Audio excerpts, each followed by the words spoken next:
Hello all, welcome to Learning My Asses. In today's video, we are going to see how to install Cisco Packet Tracer in Windows 11. So I'll be posting further videos on how to use network simulation using Cisco Packet Tracer. So this is the download link, direct download link for installing the software. So I'll also give this link in the description section. You can make use of it to download.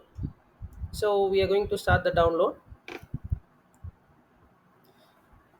So once the download is completed, you will see the setup file available in the download section. Just all you need to do is right click on it and then click on run as administrator, and then you would be prompted to select yes or no option. So click on yes. Once you do that, the installation would start. So this is the window that you will see. You will have to click on the I accept for the agreement and then click next. So this is the location where the Cisco Packet Tracer will be installed by default. All you need to do is click on next and then again click on next. Just continue the options. Finally, you will see an install option. Just click on install. So this will be helping you in installing the Cisco Packet Tracer. So let's give it another minute so that it will be installed. Okay, so the installation is complete now. Just click on finish. So we are done with the installation now. Once that is done, you will see the Cisco Packet Tracer icon on your desktop. All you need to do is just double click on it and then it will open up a new window for you.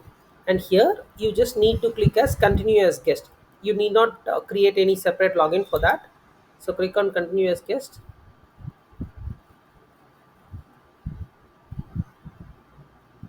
So it will load through the browser. Now you need to click on back to home and then go back again to this